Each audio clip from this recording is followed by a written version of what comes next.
The moment Theo's cry pierced the steady hum of boarding announcements, I felt every muscle in my body tense.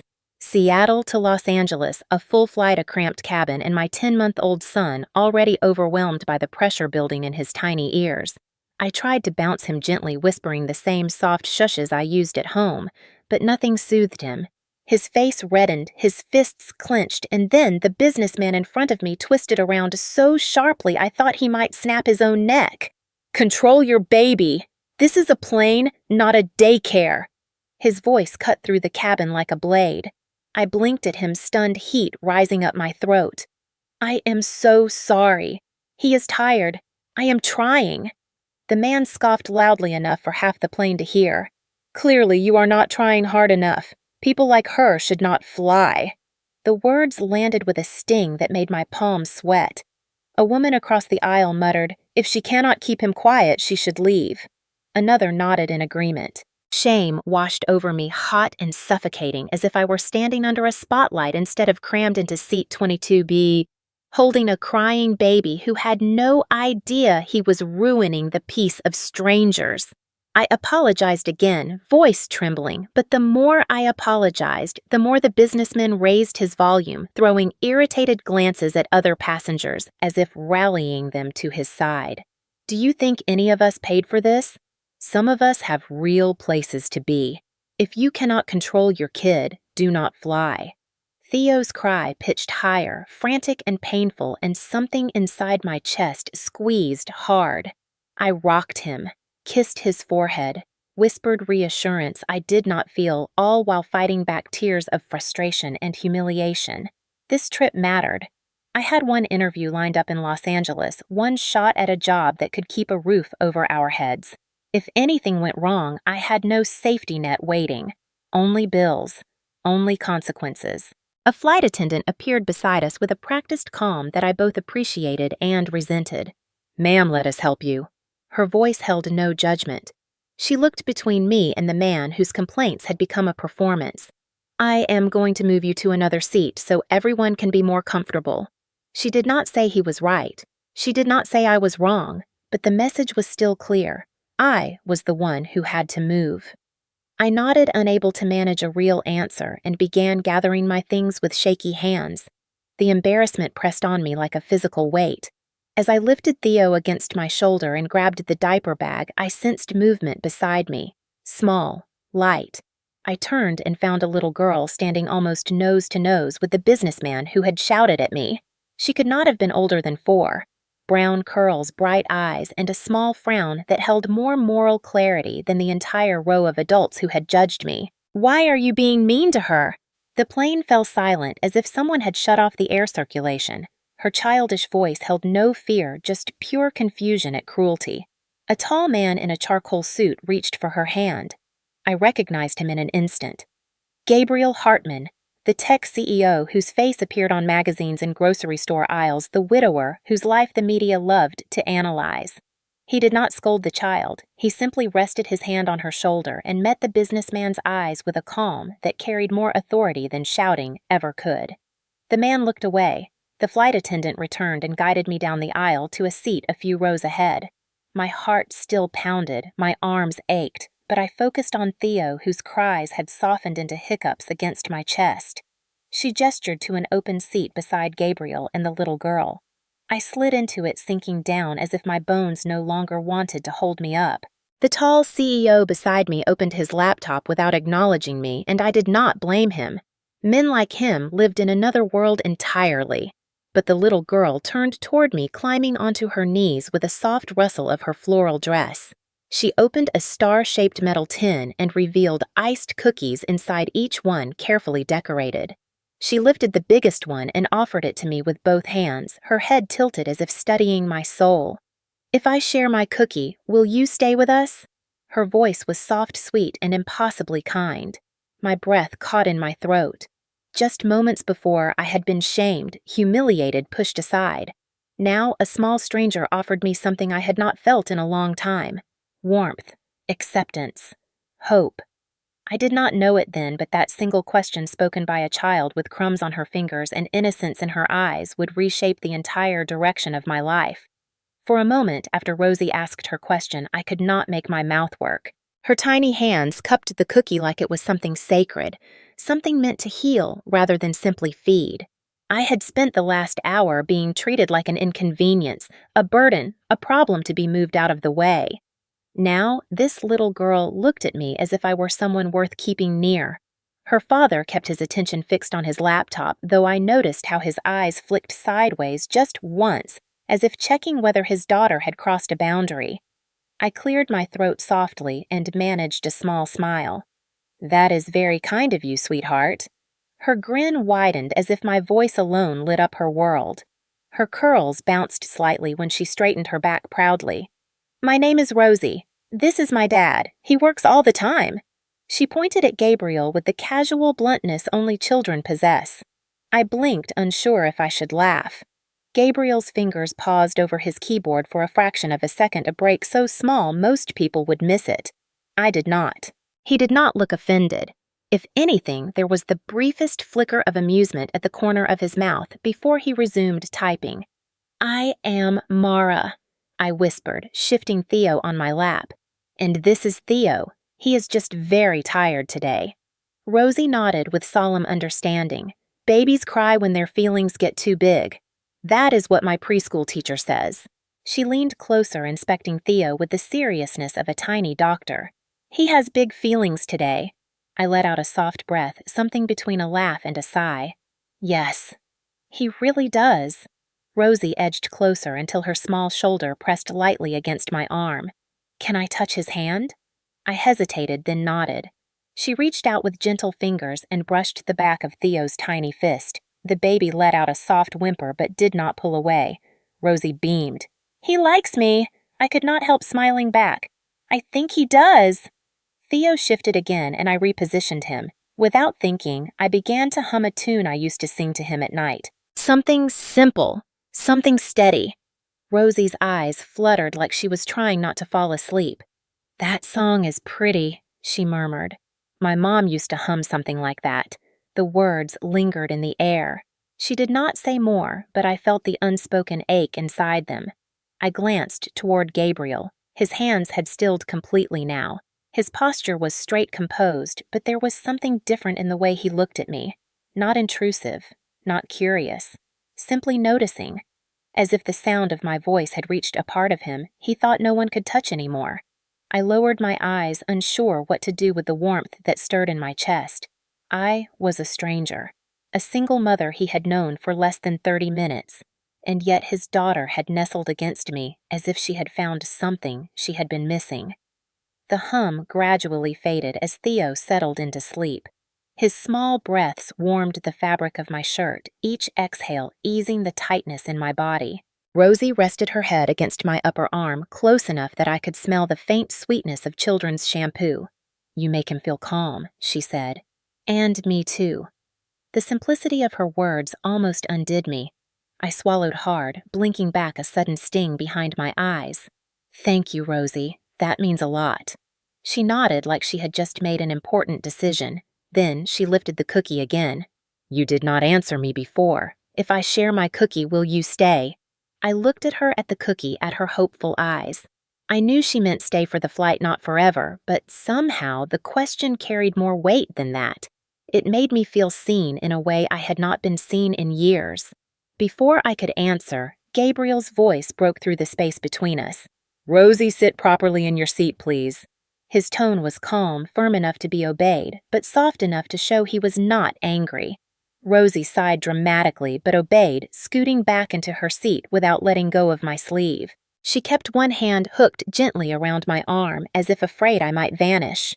Gabriel finally looked at me directly. His eyes were a cool gray, steady and unreadable, but not unkind.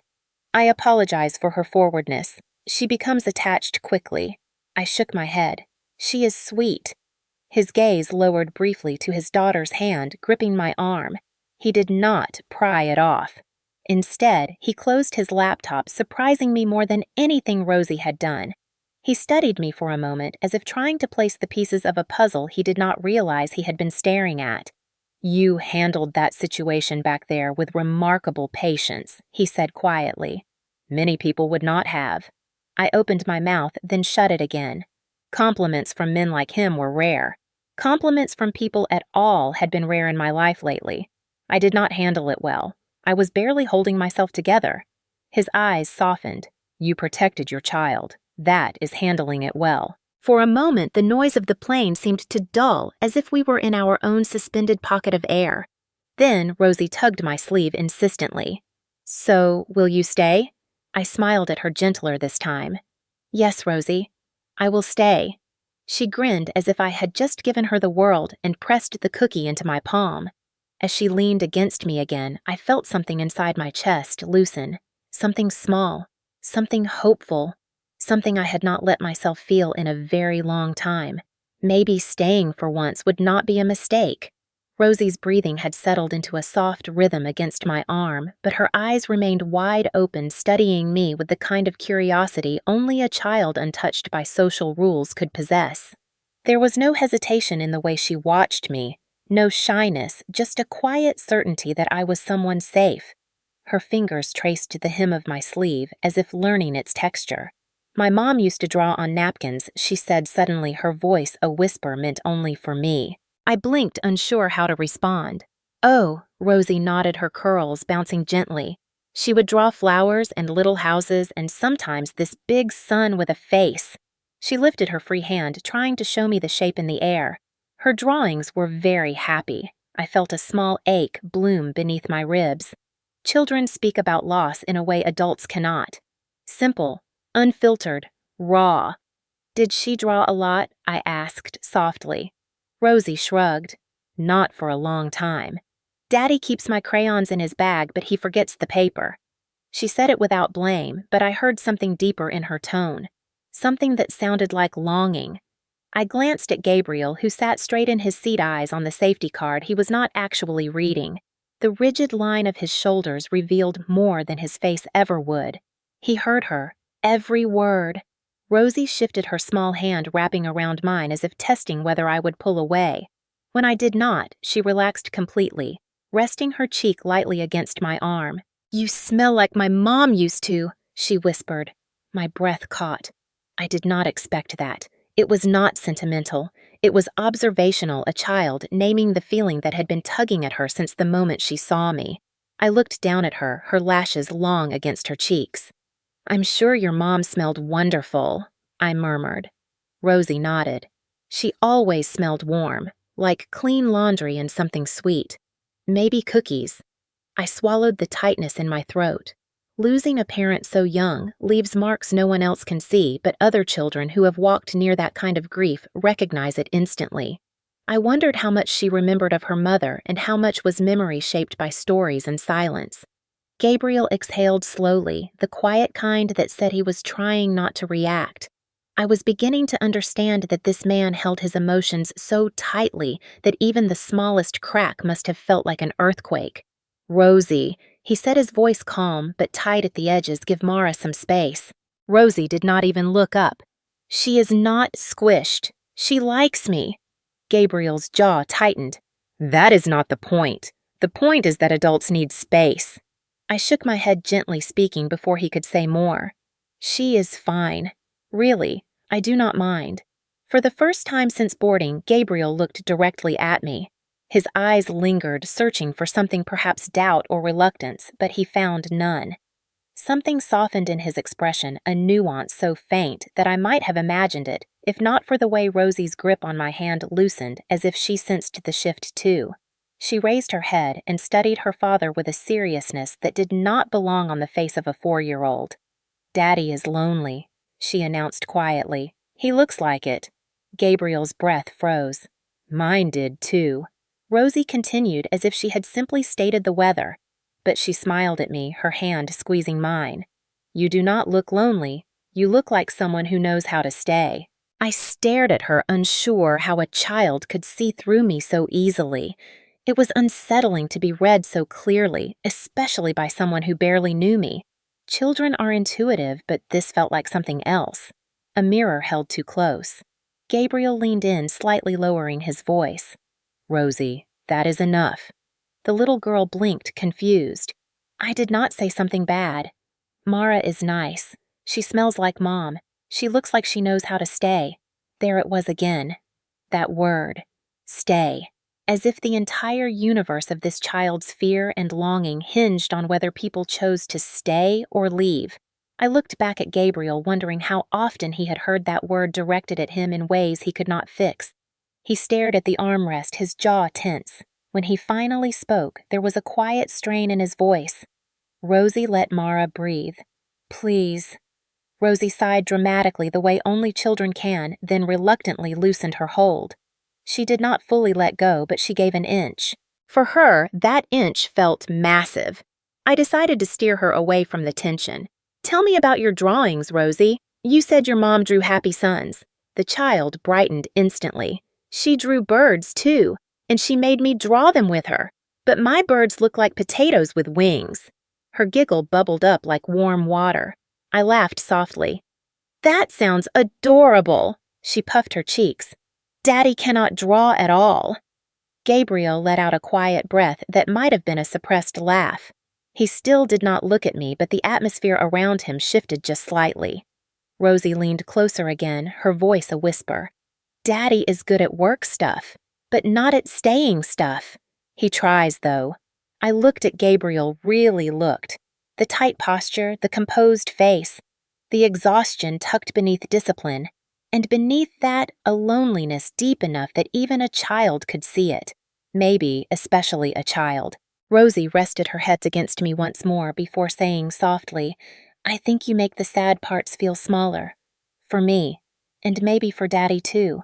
Her words settled over me like a weight and a gift all at once. I did not know what role I was stepping into, what thread had tied us together on this random flight, but I could feel something shifting beneath the surface. Something delicate, something fragile, something that scared me in a way I had not felt in years.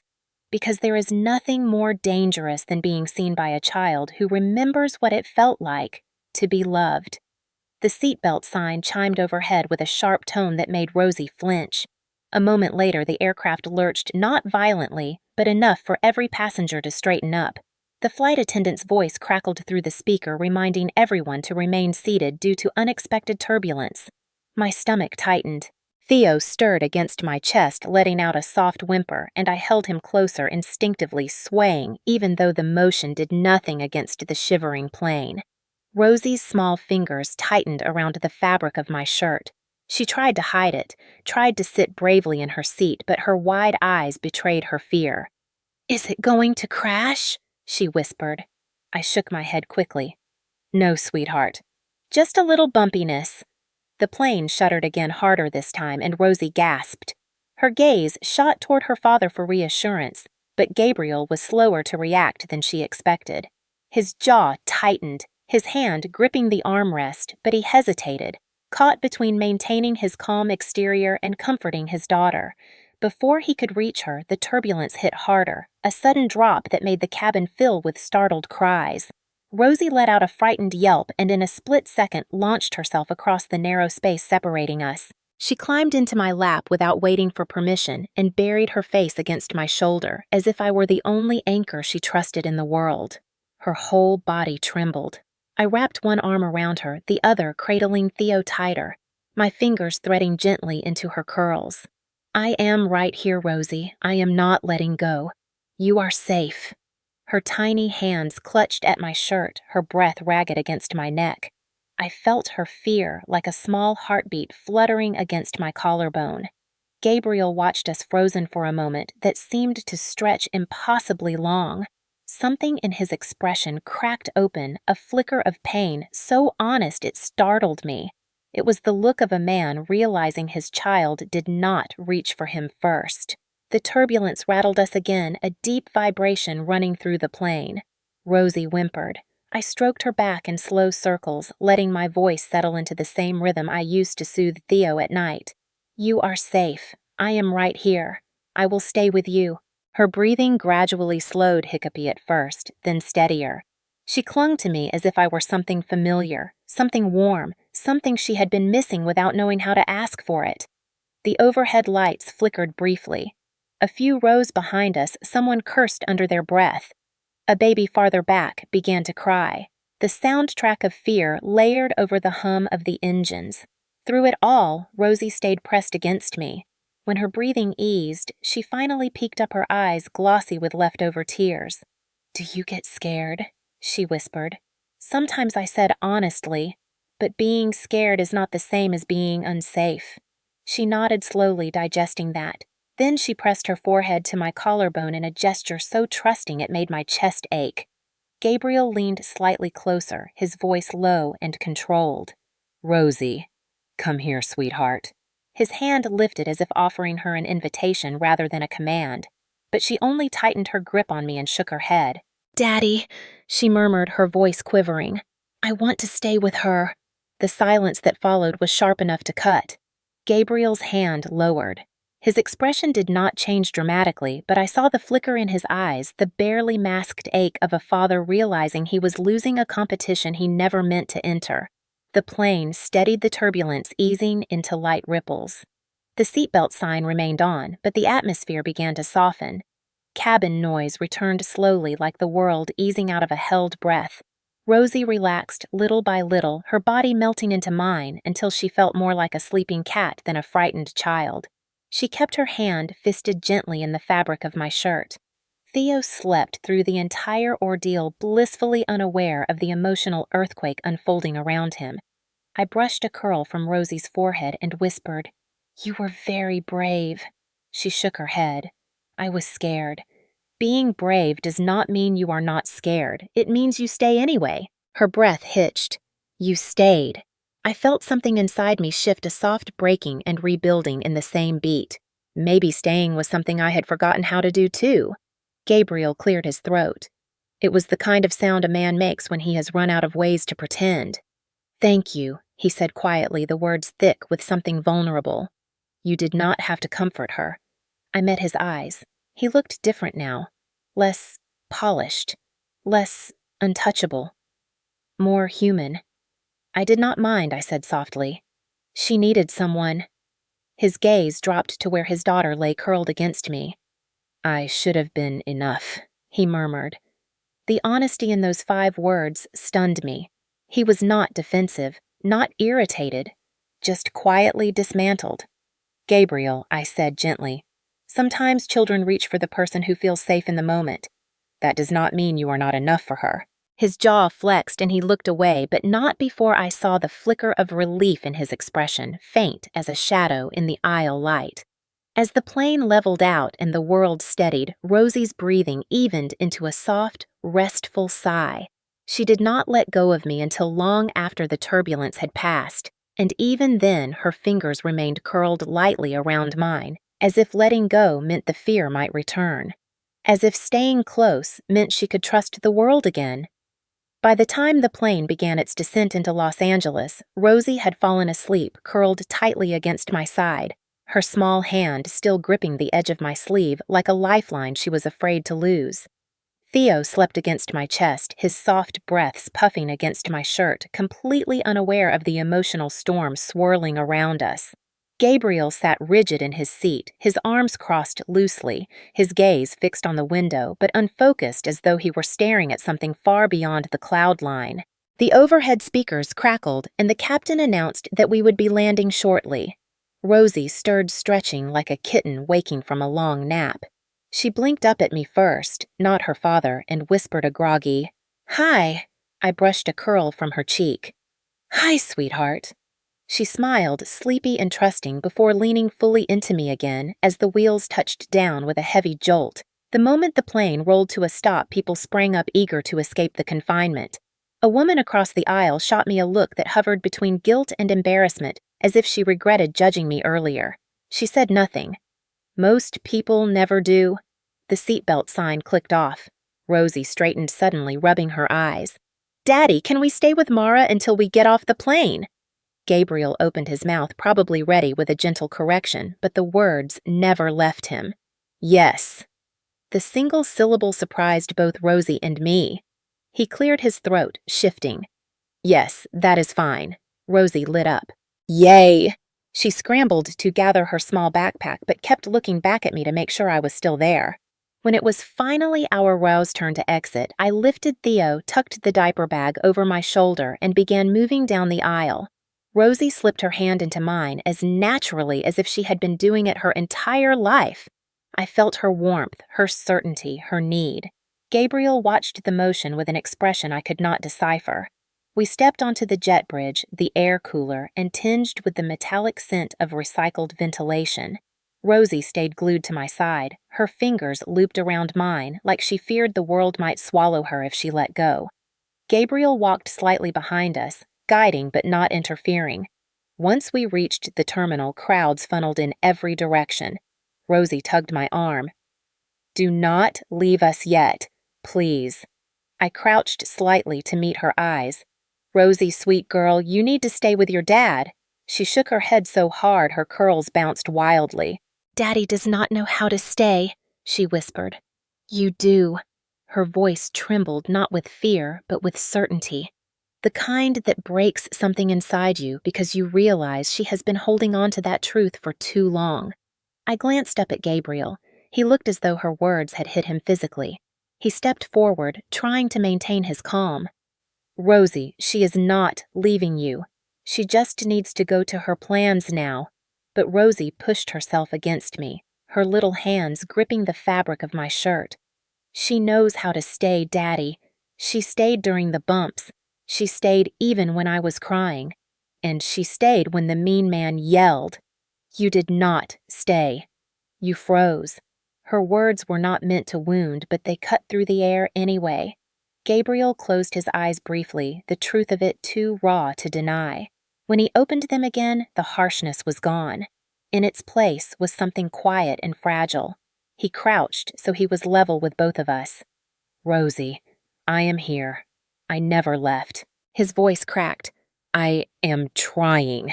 She looked at him, really looked, but her hands did not release me. Gabriel exhaled, defeated and heartbroken at the same time. He turned to me, his expression stripped of all corporate armor. "Could I offer you a ride?" He spoke carefully, respectfully, as though not wanting to impose. "Los Angeles can be unsafe with two little ones alone at night, and the sidewalks are crowded. It is only for safety." I hesitated. Every instinct in me said to protect myself, to stay independent, to avoid owing anyone anything. But then Rosie's grip tightened again, and her eyes shimmered with the remnants of fear and hope tangled together. "Please," she whispered, "do not go yet." Theo wiggled in my arms, waking slightly, and the weight of the diaper bag dug into my shoulder. I looked at the bustling terminal, the late hour, the long distance to public transportation, the exhaustion seeping into my bones. And I looked at Rosie. Her small fingers trembled. Her breath hitched. Her world was asking me for one more moment of staying. I nodded slowly. "All right, just a ride." Relief washed over Rosie so visibly she nearly melted. Gabriel stood straightened and for a second looked like he wanted to say something else, something important, but he did not. He simply gestured toward the exit where his driver would be waiting. Walking through the terminal, Rosie continued to hold my hand. Not once did she drift toward her father. And with every step, Gabriel watched us with a mix of gratitude and heartache. It was the expression of a man realizing that the bond forming in front of him was both beautiful and devastating. A bond he wanted for himself. A bond he did not know how to reclaim. When we stepped into the cool night air outside the terminal, Rosie leaned against me, her voice soft but certain. "You are the only one who stayed when I was scared. Daddy needs someone who stays. So do I." And before I could answer, before Gabriel could gather his own thoughts, she wrapped her arms around my leg and whispered what felt like a quiet vow. "Please, stay a little longer." The black SUV glided up to the curb with a quiet purr, the kind of car that looked expensive enough to have its own security detail. The driver stepped out immediately and opened the rear door, greeting Gabriel with a polite nod. Rosie tugged me toward the open door before I could gather my bearings. Her grip on my hand had not loosened since we stepped off the plane. She climbed in first, patting the seat beside her as if claiming it for me. "Sit here, please." The pleas came out soft, hesitant, almost fearful that politeness alone might not be enough to keep me close. I settled beside her, holding Theo carefully as he blinked awake, confused but calm. Gabriel slipped into the front passenger seat, giving us space in a gesture that felt thoughtful but also tinged with uncertainty, maybe even shame. As the SUV pulled away from the terminal, the city lights spread like a glittering ocean outside the windows. Rosie wriggled in her seat, reaching into her tiny backpack. "Daddy, can I have my crayons?" she asked. Gabriel turned slightly. "They should be in the front pocket." She unzipped the bag with eager fingers, pulled out a handful of crayons, then frowned. No paper. Again. She looked up at him with an expression far too old for her age. "You forgot." Gabriel inhaled quietly, the kind of breath a person takes when they know they have failed in small ways too many times. "I am sorry, Rosie. I will try to remember next time." Rosie turned to me and brightened instantly. "Mara, can I draw on your napkin?" She pointed at the folded napkin I had used to shield Theo's bottle earlier. I smiled. "Of course." She smoothed the napkin across her lap, then selected a purple crayon with the excitement of a child holding a magic wand. Her tongue peeked out in concentration as she began to draw slow, deliberate strokes. I watched her, feeling a strange warmth spread through my chest. I had spent years with no one touching my things, asking for help, or wanting to create something while sitting beside me. The intimacy of such a small act startled me with its sweetness. When she finished the first figure, she leaned in close. "This is you," she announced proudly. I looked, a small stick figure hair flowing, holding something round in her arms. "That is Theo," she added. "He is smiling." Beside it, she drew a shorter stick figure with curly hair. "And this is me. I like holding your hand." My throat tightened. She began drawing the third figure, glancing up at Gabriel in the front seat as she made the lines longer and straighter. "And this is Daddy." I glanced from the paper to him. He pretended not to be listening, but the stillness of his posture told me otherwise. A moment later, Rosie held up the napkin, finished drawing, her face glowing with pride. "See? It is us." I took the napkin gently, studying the little scene she had created. 3 figures near each other and a fourth one slightly behind, positioned off to the side. I traced the lines with my eyes. Rosie holding my hand, me holding Theo, and Gabriel standing away from us, not touching, not connected, not rooted in the picture the way we were. A quiet ache spread through me. Gabriel glanced into the rearview mirror, catching sight of the drawing. His eyes narrowed in confusion at first, but then something flickered across his face. A question. A realization. Maybe even a wound. "Rosie, why am I standing so far from everyone?" he asked, his voice gentle but strained. Rosie tilted her head as if the answer were obvious. "Because that is where you are, Daddy. You stand back. You watch. You do not stay close." The silence that followed felt heavy enough to tip the car. I saw Gabriel swallow hard, the muscles in his jaw tightening. He looked away from the mirror quickly, but not before I caught the rawness in his expression, a glimpse of a truth he had not meant to confront. Rosie returned her focus to the napkin. "I can draw you closer," she offered, raising her crayon. Gabriel reached back instinctively, placing a hand on her knee. "No." His voice was quiet but firm. "Leave it the way it is." Rosie blinked, confused, but obeyed. I held the napkin in my lap, feeling its weight far beyond its paper and crayon. Children do not lie through art. They do not soften. They do not disguise emotional distance. They draw what they feel. And Rosie had drawn a father who hovered rather than held. A father who watched rather than reached. A father who loved perhaps deeply but from too far away. I looked toward Gabriel again. He was staring out the window now, the passing city lights reflecting in the glass.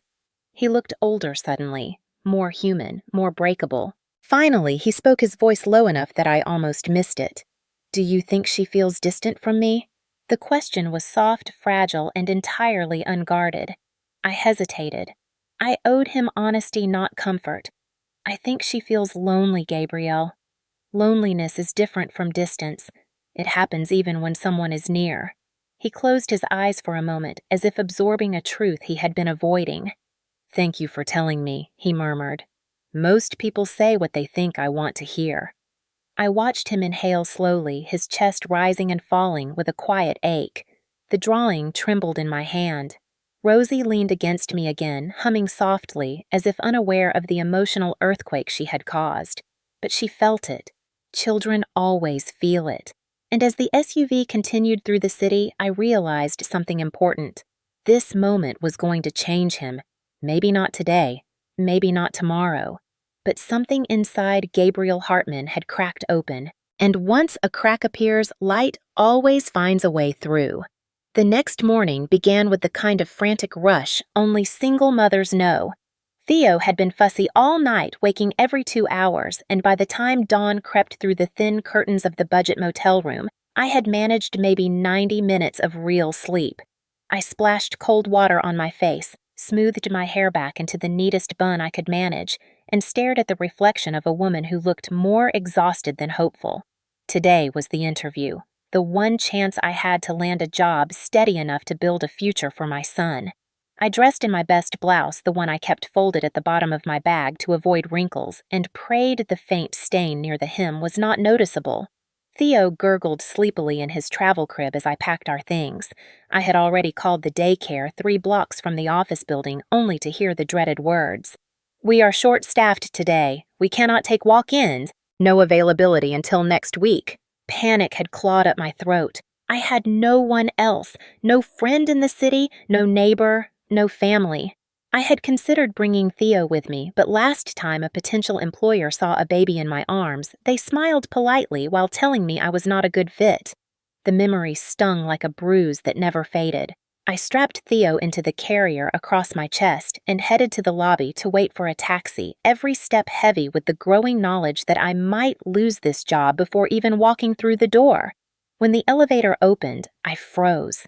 Standing there impossibly out of place in the dim motel hallway was Gabriel Hartman. Clean-pressed shirt, quiet presence, eyes that searched my face as though already knowing the answer to the question he had not yet asked. I was not sure whether to be embarrassed or relieved, or both. He stepped forward with a calmness that contrasted sharply with the whirlwind of panic inside me. "I was hoping I would catch you before you left," he said. His voice was warm in a way that caught me off guard. "Should you not be at work?" I blurted out before I could stop myself. He almost smiled. "My schedule has some flexibility today, and Rosie insisted we come. She is in the car. She wanted to see Theo." My heart thumped unevenly. I nodded, unsure what else to do. He looked at the baby strapped to my chest, and then at the small diaper bag slung over my shoulder. "You are headed to your interview." His tone was not a question. I nodded again, but more stiffly this time. "Yes, but the daycare cannot take him. They are understaffed. I should probably cancel and reschedule," though I knew deep down there was no rescheduling. He studied me for a long moment, as though weighing something delicate. Then he said the words that pulled the ground out from under me. "If you do not feel comfortable letting me help say no, I will respect that completely." His voice was slow, steady, careful. Boundaries, respect, no assumptions. I blinked at him, stunned by the contrast between his manner and the arrogance most men in his position carried like cologne. I opened my mouth, not expecting anything to come out. "Help, how?" I asked quietly. He stepped slightly aside, giving me more physical space before he spoke. "Let me watch Theo while you interview. In the lobby, in the open. You will see us walk in, walk out. There is nowhere for us to disappear to. You keep full sight of your child until the very moment you step inside the office. And if you do not feel comfortable even for a second, you call it off." Every word he spoke was deliberate, patient. He was offering support, not ownership. He was giving control to me. That mattered more than he could possibly know. My instinct was to refuse. Not because I did not trust him, because trusting anyone had never ended well for me. But then I looked down at Theo's sleepy face, his tiny fist curled against my shirt. I looked at my reflection faintly visible in the elevator's metal paneling. Tired, fearful, desperate for a chance. And I thought of Rosie gripping my sleeve the night before, whispering that her father did not know how to stay, but that I did. I inhaled shakily. I do not want to be a burden. He shook his head firmly. You are not. My daughter adores you, and I want her to see me show up. The honesty stunned me. I hesitated a moment longer, then looked toward the exit. Rosie's small face was pressed eagerly to the car window, her grin wide enough to melt anyone. She waved wildly when she spotted me. Theo babbled at the sight of her reaching out with curious little hands. And just like that, the decision was made. I exhaled. Okay. His shoulders eased, and the relief in his expression was subtle but real. Thank you for trusting me, he said. Trust. A fragile word. A dangerous one. Yet something inside me loosened for the first time in years. When we reached the office building, I kept my promise to myself and watched every step. Gabriel unbuckled Theo with the gentleness of someone who knew how to be careful, even if not always tender. Rosie clapped when he settled the baby into the carrier on his chest, although the straps were almost comically small against his broad frame. Daddy looks funny, she announced. Gabriel let out a soft laugh under his breath. I probably do. Theo stared up at him with wide eyes, perplexed but content. I looked at them for a long beat. A polished CEO in an expensive shirt, holding my son as if the child were the most important attendee of his day. A little girl tugging his sleeve proudly because she wanted him to hum like I did, and me standing there at the threshold of something terrifying and hopeful all at once. Go, he told me gently. We will be right here when you come out. And for the first time in a very long while, I allowed myself to believe him. 2 days after the interview, when my nerves had finally settled enough for me to breathe normally again, my phone buzzed with a message that made my pulse skip. It was from an unknown number, though I knew immediately who it belonged to. Rosie has been asking for you all morning. She wants to thank you properly. Would you and Theo join us for a small picnic today? If not, that is perfectly fine. No pressure. Gabriel. The last 2 words were oddly gentle for a man known for reshaping companies with the steel precision of a scalpel. I stared at the message longer than I should have, feeling both pulled in and afraid of stepping any deeper. But then I thought of Rosie's drawings, her laughter, her certainty that I knew how to stay. Theo babbled beside me as if making the decision for us. That afternoon, I walked toward the park. Gabriel had pinned on the map Theo strapped against my chest, and a small bag with snacks and wipes slung over my shoulder. My stomach fluttered as I spotted them under a sprawling oak tree bathed in soft light. Rosie was the first to see me. She shot up like a little firework and ran full speed across the grass, curls bouncing wildly. Mara, you came! She crashed into my legs with all the enthusiasm her tiny body could muster. I laughed and steadied her, brushing a stray curl behind her ear. Of course I came! Gabriel stood a few steps behind her, hands in his pockets, expression unreadable, but softened at the edges. He had set out a blanket and a small picnic basket, though the lopsided arrangement made it obvious Rosie had done most of the planning. She insisted on cookies, he said as he gestured toward the blanket. And crayons, of course. She said it is not a picnic without crayons. Rosie tugged my hand, pulling me down to sit beside her. Theo wriggled excited by the open space and Rosie's loud welcome. She immediately reached over to touch his tiny foot, giggling when he kicked in response. He likes me. He remembers me. You think so, I teased. She nodded so confidently I could not help but believe her. The 3 of us settled on the blanket, and for a moment nothing existed but the gentle warmth of the afternoon and the flutter of leaves overhead. Gabriel stood a little distance away, watching us with a strange mixture of longing and hesitation, as if he were waiting for permission to join a world he did not quite belong to. I patted the spot near Rosie. Join us. He blinked, surprised. Then he sat, though he kept a careful amount of space between us, always mindful of boundaries, even when the air felt thick with something unspoken.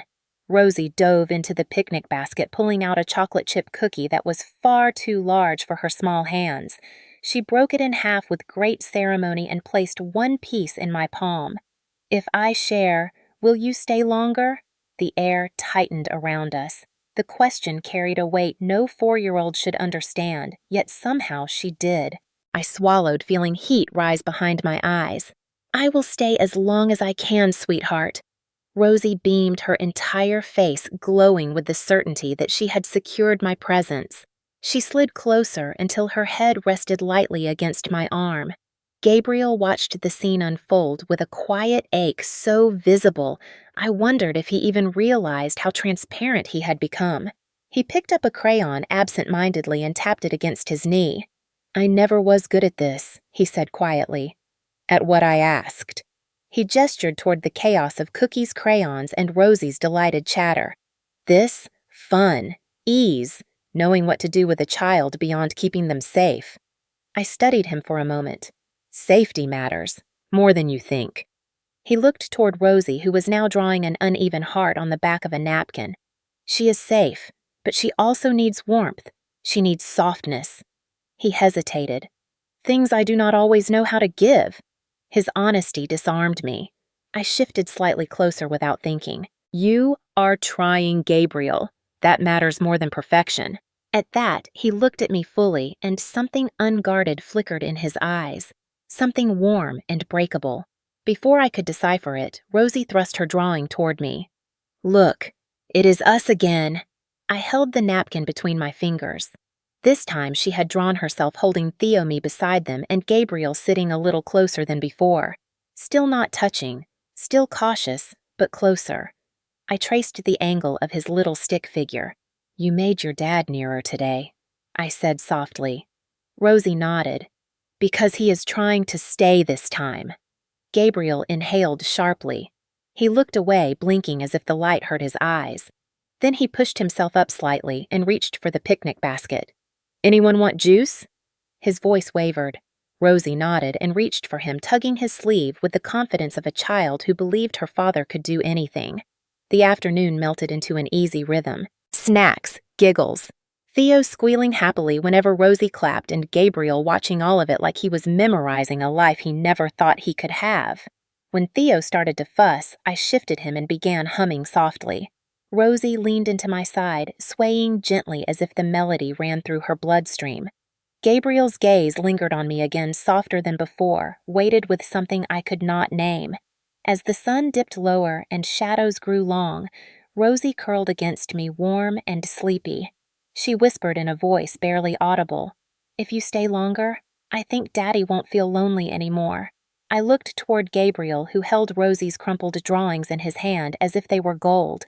And for the first time, I realized that this strange little trio made me feel something too, something dangerously close to belonging. I should have sensed something was wrong the moment Gabriel grew quiet that evening, quieter than his usual quiet, the kind that felt intentional rather than natural. After the picnic, after Rosie had given him a cookie crumb kiss on the cheek and fallen asleep in the car seat, clutching one of her drawings, he had walked me to the motel lobby with a look I could not decipher. There was warmth there, definitely warmth, but also something else, something guarded, something like fear pressed beneath polished restraint. The next morning I received the call about the job. They wanted me. Part-time for now, with the possibility of full-time if things went well. Stability, a chance, hope blooming in a form I had nearly forgotten how to recognize. I spent the day filling out paperwork while Theo napped against my chest, my mind drifting back to the picnic and the strange sense of peace I had felt beneath that old oak tree. Later that afternoon, as I packed Theo's diaper bag for a small walk, my phone buzzed again. This time, the message was not from the hiring manager. It was from Rosie, or rather from Gabriel typing on her behalf. "Rosie would like to see you and Theo if you are free this evening. She has something she wants to show you." I smiled, reading the message twice, then typed a quick reply that we would be there. I did not expect the tension in Gabriel's shoulders when he opened the door. He still looked like himself, perfectly put together, calm, steady, controlled. Yet there was something hollow in the space behind his eyes. Rosie, on the other hand, barreled into me with all the energy of a windstorm. "Mara, come see." She tugged at my hand, pulling me into the living room where crayons and paper were spread across the coffee table. I drew our picnic, and also a house. It has enough rooms for all of us, and a backyard for Theo. My breath caught a mix of sweetness and fear. Children imagine futures with such simple certainty, unaware of the complexities adults drown in. I hugged her gently. "It is beautiful, Rosie. You are such a talented artist." She beamed, basking in the praise. Gabriel hovered behind us, silent for a moment too long. I glanced up and met his eyes. Something in his posture told me he needed a minute alone, so when Rosie ran off to find more crayons, I followed him into the kitchen. "Are you all right?" The question slipped out before I could soften it. He braced his hands against the counter, head bowed slightly, exhaling through his nose. Then he straightened and looked at me. "I received a call today." Something in the tone made the air still. "From the board." My heart thudded. "And they want me to oversee the New York expansion for 8 months. His expression did not change, but the heaviness in his voice told me everything. 8 months. Across the country. Away from this city. Away from Rosie's little hand gripping mine every time she felt uncertain. Away from the fragile thing building between the three of us that none of us had dared to name. "When do you have to leave?" I asked quietly. "They want an answer by the end of the week." I swallowed hard. "That is fast." "Yes." He did not look at me when he said it. That alone told me how conflicted he was.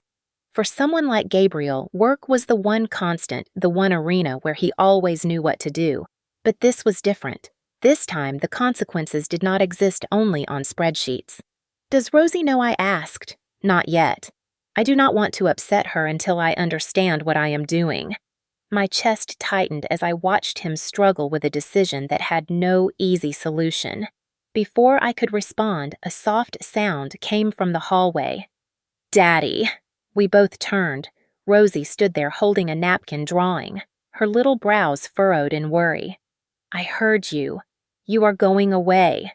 Gabriel's face drained of color. He stepped forward. "Rosie." "Sweetheart, no.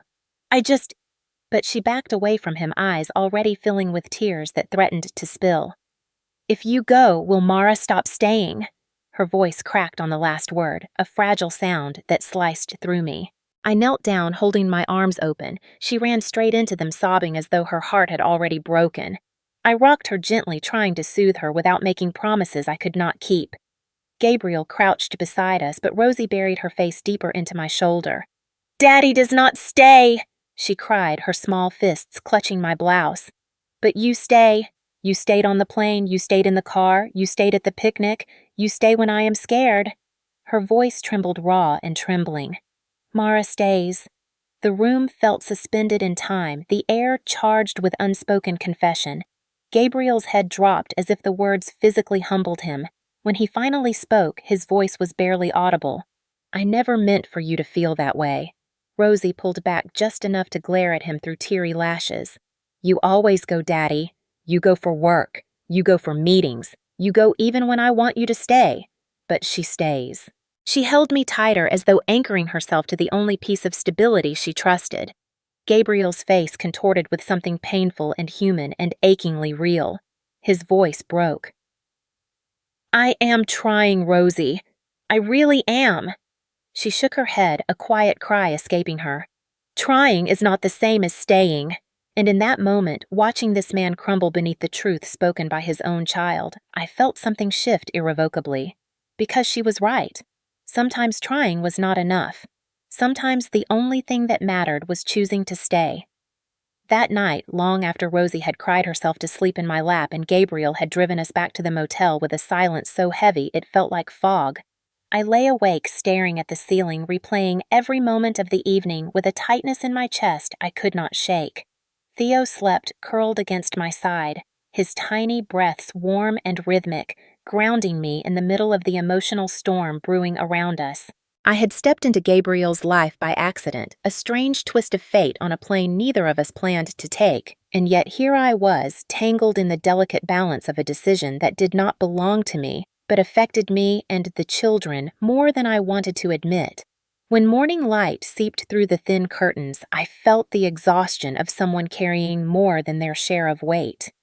I dressed quickly, strapped Theo into the carrier, and walked the few blocks to the small cafe near the motel.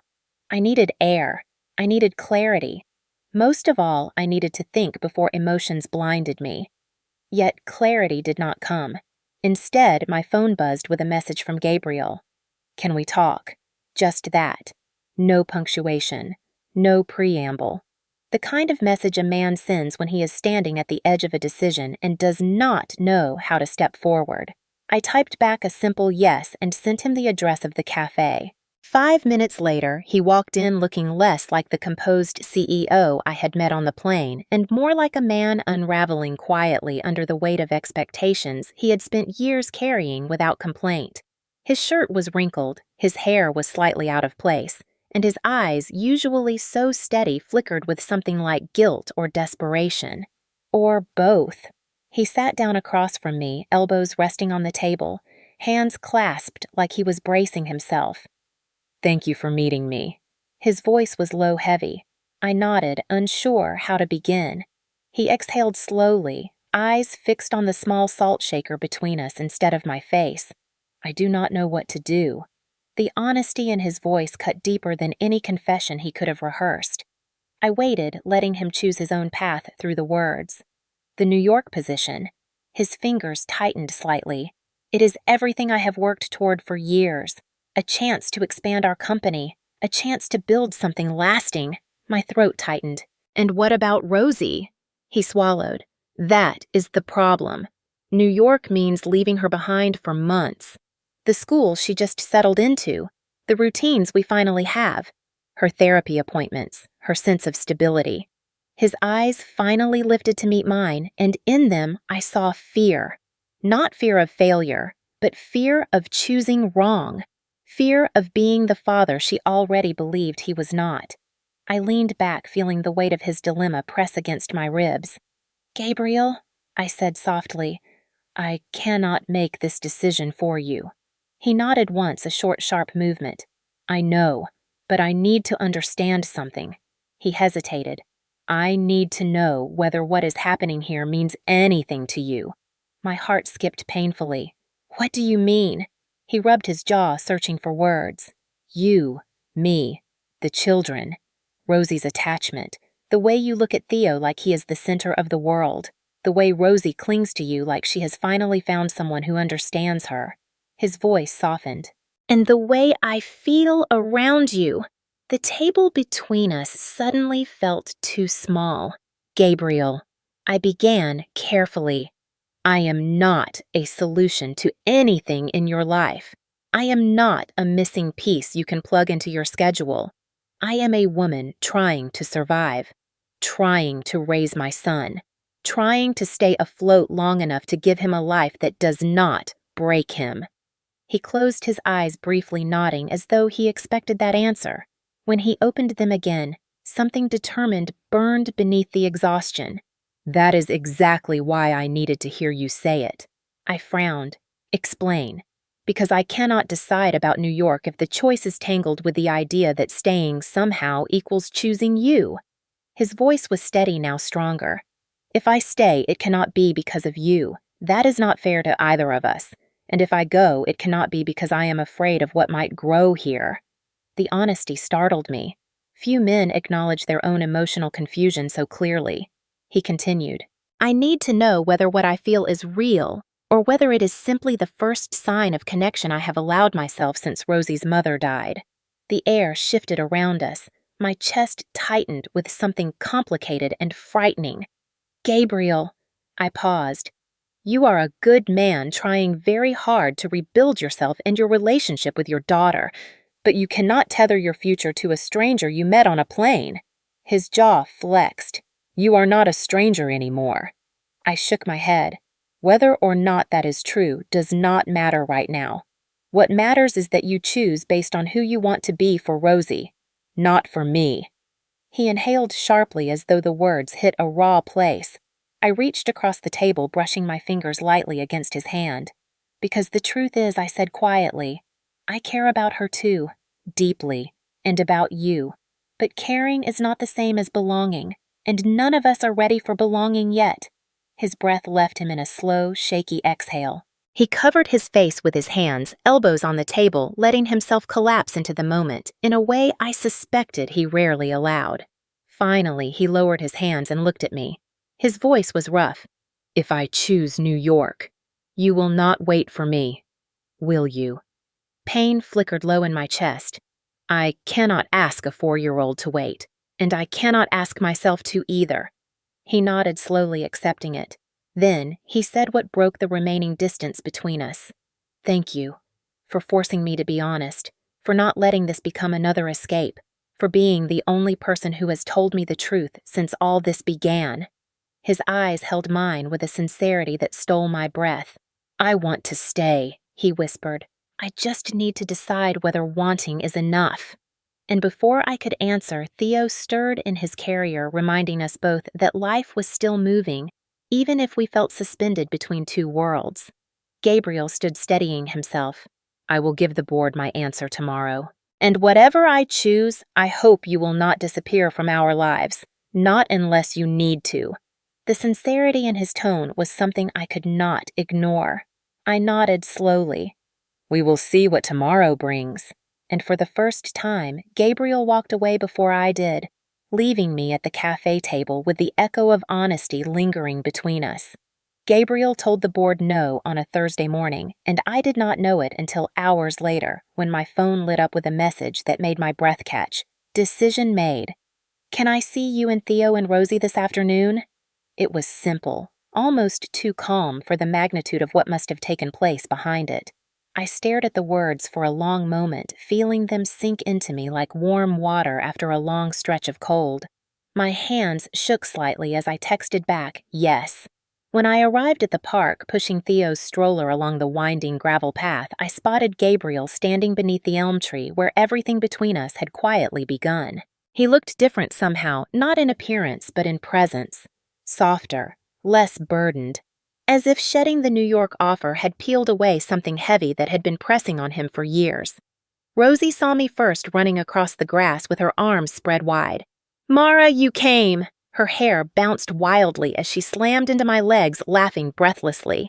Behind her, Gabriel walked toward us with slower, more deliberate steps. His eyes held something raw and unguarded I had not seen even during our hardest conversation. I crouched down to hug Rosie, then lifted my gaze to Gabriel. So you made your decision. His breath eased out in a long exhale. Yes. I turned down New York. The words hung between us like something sacred. I swallowed. That is a big sacrifice. He shook his head with a steadiness that made my chest tighten. It is only a sacrifice if I gave up something I truly wanted. And I did not want New York. Not anymore. He glanced at Rosie twirling in circles and then back at me. I wanted to stay. For her. And for myself. He paused before adding more quietly. And maybe not only for us. Heat rose beneath my skin, but I did not let myself respond to that yet. Gabriel turned slightly, watching Rosie dance around Theo's stroller, trying to coax a giggle out of him. Last night, after I left the cafe, I sat in my office for hours. I looked at the whiteboard, the schedules, the projections for the expansion, and I realized I was planning a life I no longer wanted to live. His voice thickened with vulnerability that felt almost too intimate to witness. Every major decision I make is supposed to be impressive. But impressive is not the same as meaningful. I stepped closer without meaning to. What made you finally choose? He hesitated. Rosie woke up from a nightmare. She called for me, and I was not there. His jaw tightened, not from anger, but from shame. When I went into her room, she was curled into a corner of the bed, holding the napkin drawing she made of all of us. She asked me if I was still going to leave her, and when I hesitated even for a second, she started crying like her whole world was collapsing. He swallowed hard. That was the moment I realized New York was not an opportunity. It was an escape disguised as progress. My throat tightened. I am sorry she had to feel that. He shook his head. I am the one who is sorry. He paused long enough for silence to settle comfortably between us. Do you know what she said right before falling back asleep? I shook my head. She said I should stay because you stay. My heart clenched in a way that stole my breath. Gabriel's eyes softened as he continued. I realized I had been so focused on providing for her that I forgot to be present with her. And you showed me what that looks like. I opened my mouth to argue, to push back against the idea that I was some emotional compass, but he lifted a hand gently. I am not saying you fixed anything. I am saying you helped me see. This was important because he was choosing with clarity, not infatuation. He exhaled again and looked at the grass. When I called the board this morning, I expected to feel regret, but I did not. I felt relieved, like I had given myself permission to build a life that actually has a place for my daughter in it. I studied him for a long moment. And a place for yourself. He nodded slowly. And maybe a place to let people in again. Something fluttered in my chest. I did not respond. Not yet. Gabriel crouched down to fix Theo's blanket as Rosie perched on a nearby rock drawing something with a green crayon. When he stood again, he faced me fully. I want to tell you something honestly without expectation. I nodded cautiously. Go on. I did not stay because of you. He paused to let that land. I stayed because meeting you made me realize what I had been missing. But I did not choose to stay for you. I chose it for my daughter and for myself. If anything ever happens between us, it will be because we both choose it, not because I needed saving. Relief washed over me so strongly it made my knees weak. That was exactly the separation we needed. His next words were quiet. I want to earn whatever comes next. With Rosie. With myself. And maybe someday with you. Not today. Not rushed. Not because we are lonely. Because it is right. Something inside me loosened like a knot finally coming undone. Before I could speak, Rosie jumped between us with the wild urgency only children carry. Look! I drew us again. She held up the picture proudly. This time, there were 4 figures standing close together. No gaps, no distance, no one standing alone. Just one line of connection from Theo in my arms to Rosie holding my hand to Gabriel with his hand resting on my shoulder. I felt my breath catch. When Gabriel looked at the drawing, something in his face cracked open softer and more hopeful than I had ever seen. He leaned down and kissed Rosie's head. It is beautiful, sweetheart. Rosie beamed and tugged on my sleeve. Daddy stayed, and you stayed. So now we can be a family. My heart clenched and softened at the same time. I held her tiny hand and whispered gently, One day at a time, Rosie. And she nodded like she understood completely as the afternoon light filtered through the branches. Gabriel met my eyes again, not with urgency, but with steadiness. I am not asking for an answer today. I am just asking that you do not walk away from the possibility. My voice trembled. I am not walking away. Not yet. He nodded, a quiet gratefulness filling the space between us, and for the first time it felt like we were all moving toward something real. The sun was beginning its slow descent when Rosie insisted we meet at the park again, her excitement bubbling all day, as if she carried a secret too big for her small body to contain. I agreed, sensing something important brewing, something that felt like a quiet turning point rather than a dramatic shift, the kind of moment life builds toward in tiny, almost imperceptible steps. When I reached the familiar elm tree pushing Theo's stroller along the grass still warm from afternoon heat, I saw Gabriel waiting there, hands tucked into his coat pockets, shoulders relaxed in a way I had never seen on him before. The tension that once clung to him like an extra layer of skin had loosened, replaced by a grounded calm that made my breath catch. At his feet was a small bundle wrapped in a napkin covered with crayon drawings. My heart recognized it before my mind did. Rosie ran toward me the second she spotted us. You came, you came, you came! She circled Theo's stroller, cooing at him, then tugged on my hand with urgency. Daddy has something to show you. It is important. Very important. Her eyes sparkled with a joy that felt contagious. Gabriel stepped forward slowly, lifting the napkin-wrapped bundle with a kind of reverence that made my throat tighten. Thank you for coming, he said, his voice warm but unsteady. I swallowed. Of course. He hesitated, looking down at the bundle as if gathering courage. Then he lifted his eyes to mine. I brought something. His hands were gentle as he unfolded the napkin, revealing a single chocolate chip cookie imperfectly, round, slightly cracked, warm enough that the chocolate looked soft as if he had baked it not long ago. My breath stalled. He held it between us like an offering. If I share this, he said softly. "Will you stay with us?" The words rippled through me, carrying the weight of every moment we had lived since that first chaotic meeting on the plane. Every touch of healing, every painful truth, every small, fragile connection that had grown despite our fears. He was not asking me to fix his life. He was not asking me to fill the space of someone he had lost. He was not asking me to promise something too large too soon. He was simply inviting me to stay, to choose this fragile, imperfect, beautiful thing we were building. A tremor moved through me. I stared at the cookie, then at him, then at Rosie, peeking from behind his leg, with anxious hope in her big eyes. Gabriel continued, his voice barely above a whisper. "I am not asking for guarantees. I am not asking for forever. I am asking for today, and tomorrow, if tomorrow feels right." He exhaled, raw honesty spilling through the cracks in his voice. "I want to build a home where Rosie feels safe enough to run toward me and not away. I want to be the man who shows up, not the man who apologizes for absence. And I cannot pretend I do not feel something for you. Something steady, something real, something that scares me because it does not demand anything but the truth." My eyes stung. This was not a grand gesture dressed in romantic glitter. This was a man choosing vulnerability, choosing presence, choosing to stay without conditions. Before I could speak, Rosie crept out from behind his leg and pressed her tiny palm to my knee. "You stay when I am scared," she whispered. "You stay when Theo cries.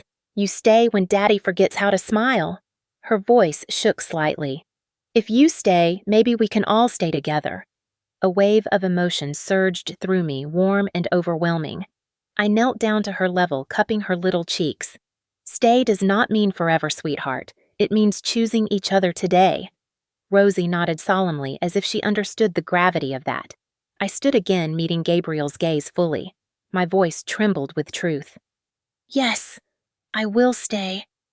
His exhale shuddered through him, relief and gratitude softening every feature.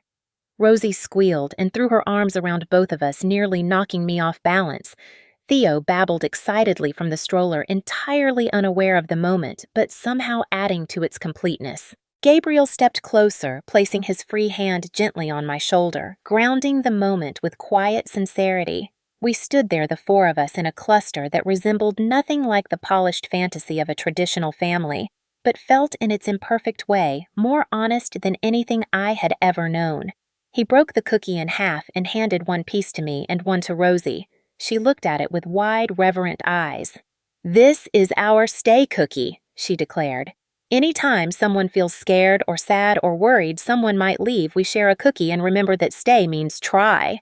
Gabriel laughed under his breath, a soft, disbelieving sound. "She made that up this morning." I smiled. "It is perfect." As the sun sank lower, casting gold across the grass, we sat down together under the elm tree. Gabriel leaned against the trunk. I sat beside him, Theo sleeping peacefully against my chest. Rosie sprawled across both our laps, humming to herself while nibbling her half of the cookie. Gabriel touched my hand lightly, not claiming it, just acknowledging it. I let my fingers lace with his, not promising anything impossible, just agreeing to the moment we were in. When I looked around us at the fading light and the quiet park and the breathing shapes of the three people beside me, something deep inside settled. Not in certainty, not in possession, but in choice. Imperfect but intentional. Fragile but real. Enough. At last, Gabriel whispered, barely audible, "Welcome home." And for the first time in a long, long while, I believed I was exactly where I was meant to be. Sometimes a story ends not with a door closing, but with a quiet breath, a pause, a moment when the world feels a little softer than before. And if you are still here listening, feeling the weight of this journey settle gently in your chest, then maybe this story found you for a reason. Maybe you needed to be reminded that healing is rarely loud, that family does not always arrive in the shape we expect, that sometimes the smallest gesture, a shared cookie, a whispered stay, can change the direction of a life. And maybe, just maybe, you needed to feel the warmth of people choosing each other even after being broken in places they no longer talk about. But here is the truth. Stories like this are not just fiction. They live in the quiet corners of everyday life, in the father learning how to be present, in the mother carrying more weight than anyone sees, in the child brave enough to ask for love in the simplest words. They live in you. They live in me. They live in every one of us who has ever stood at a crossroads wondering whether anyone would choose to stay. And if this story touched you, if it made you remember something tender or forget something heavy, if it made you breathe a little deeper, softer, kinder, then I want to invite you to stay with us a little longer. Because this channel is not just a place for stories, it is a place for people who feel deeply, people who have carried burdens quietly, people who have loved bravely and lost painfully, people who know what it means to keep showing up even when no one sees how hard it is. Here you will find more than entertainment. You will find reminders that goodness still exists, that ordinary people can heal one another, that second chances do not come wrapped in perfection but in small, unexpected moments that change everything. And if you have ever felt alone while the world rushed past you, I hope you felt held today. I hope you felt seen. I hope you felt the gentle truth beneath the story, that love does not demand perfection. It only asks that we do not give up on each other too soon. And if you are wondering what happens next, if they continue choosing each other, if healing becomes home, if imperfect people become a family worth fighting for, then stay with us. There are more stories waiting for you. Stories that will lift you, break you, mend you, and remind you of what still matters in a world that moves too fast. Stories about kindness in unexpected places, about strength in gentle people, about love that grows slowly but roots deeply. And maybe in one of them you will find a reflection of your own journey. So, if your heart is still open, if your curiosity is still alive, if you believe even a little that one small moment can change everything, then I invite you to join our community. Subscribe, stay close, and let these stories keep you company on the days when you need warmth, hope, or simply a reminder that you are not walking alone. Thank you for spending this time with us. Thank you for letting this story become part of your day. And thank you for choosing to stay even for a moment. Because sometimes staying is the beginning of everything beautiful. If you are ready for the next story, the next moment that might shift something quietly inside you, then stay tuned. It might arrive sooner than you think.